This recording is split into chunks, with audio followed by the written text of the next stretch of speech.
Radio and Democracy by General J. G. Harvard. The Forum, April 1929. One of the ancient Greeks held that a few thousand souls was the outside limit for the electorate of a democracy, that being the greatest number that could be reached and swayed by a single voice. But the Greeks did not foresee radio, with its revolutionary effects upon the mechanism of democratic government.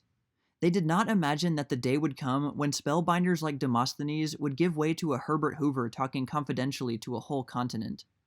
Nevertheless, there was something in what the Greeks said. The successful operation of our form of government depends greatly upon a close contact between the electorate and its chosen executives. Theoretically, the voter should know the principles upon which his government operates, and the character and policies of the man for whom he votes.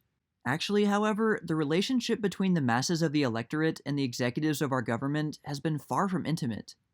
The increasing distance between them has been one of the significant and alarming characteristics of the present time. Our citizens were forced to vote on hearsay information. Their only opinions about the character and personality of the candidates for election and the courses they intended to pursue if elected came to them secondhand. The inevitable result was distortion and exaggeration. Now that radio has entered the field of politics, all that has changed. Voters may sit comfortably at home and hear the actual voices of the candidates. Every word, every accent, and intonation comes to them directly without the possibility of error or misconstruction. The transmission of intelligence has reached its height in radio, for it goes beyond the power of the printed word in conveying the exact tone and emphasis of each phrase. Despite these obvious advantages, our political parties were slow to see the possibilities that radio offered.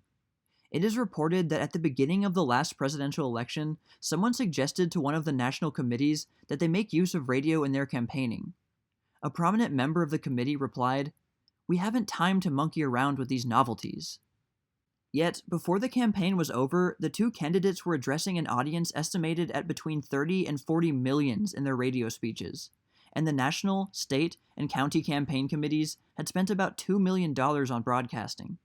The effectiveness of radio for political campaigning was demonstrated both to the voter and the candidate by the successful broadcasting of the national conventions and the acceptance speeches of the two candidates. Both of these events were treated as news by the broadcasting chains, and were furnished to radio listeners at the expense of the broadcasting companies. With the conventions over and the campaigns underway, radio speeches by the supporters of the two parties were classified as political advertising, and paid for as such. That it was successful is shown by the statement of one of the papers that, "Radio deserves credit for stirring up interest in politics never before so strongly manifested in the history of this country.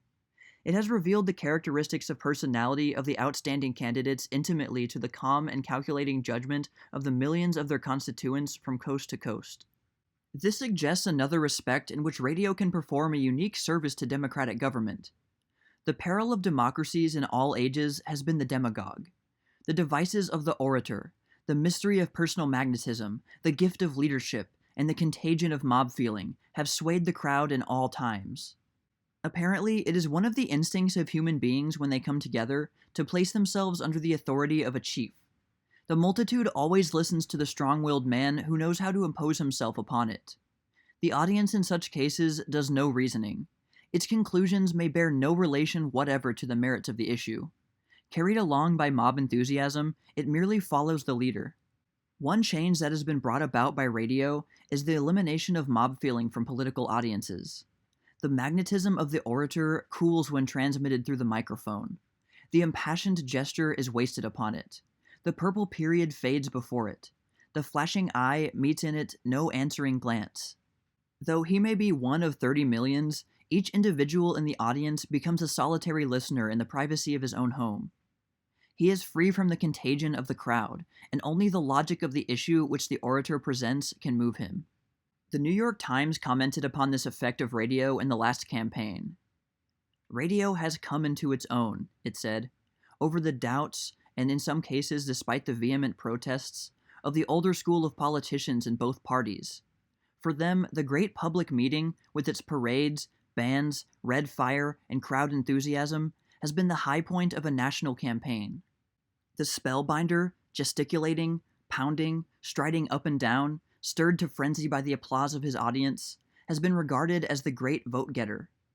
but this campaign has been almost a funeral procession for the old-fashioned spellbinder. If we have to sum up the political effect of the radio, we may say that it is the greatest debunking influence that has come into American public life since the Declaration of Independence. The same writer pointed out a further advantage of the radio campaign by showing that certain men of great influence and ability, who would not be willing to face a large immediate audience, could nevertheless be induced to talk over the radio. He referred to Secretary Mellon as one of them, saying that without radio, people would not have heard him at all. Thus, while radio acts as a restraint upon the spellbinder, it is a great aid to men of few words who ought nevertheless to be heard. A persistent weakness in our American scheme of government has been the lack of popular interest in politics and the failure of a great number of citizens to vote. The last presidential election, however, with its huge registration, gave evidence of a greatly increased interest in the affairs of government. It is not unreasonable to attribute a large part of this to the broadcasting of political speeches. Radio brought the candidates and the issues within the family circle and made them topics of discussion at every dinner table. It enabled each citizen to form his own deliberate opinion of the men and their policies, presenting only the bare words of the speakers after they had been stripped of oratory and the glamour of mob enthusiasm. It broadcast the opinions of able men who might not otherwise have been heard. In a word, it brought our citizens into closer contact with their government, and made them more alive to the part which they should play in it. Great as have been the contributions of science to mankind, none has been so great as the contribution of radio to the success of democratic government. I have presented the possibilities as I see them, both as a citizen intensely interested in his native government and as a member of the radio broadcasting industry. It is for the thoughtful student of the science of government to work out the technique of political education by radio, remembering that this method of communication requires primarily mass appeal rather than individual, and that the vast listening audience in its conscious approach to radio seeks entertainment and not instruction.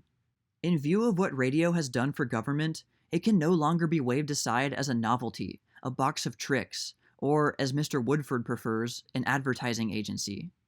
It is the only means of instantaneous general communication yet devised by man. While it brings only sound today, it promises sound with sight tomorrow. I venture the prophecy that in the campaign of 1932, we shall both see and hear the candidates by radio. Even today, it links the nations together and works in the interest of enduring peace. The news of any important occurrence is flashed almost immediately to every part of the globe. International broadcasting will soon become a commonplace.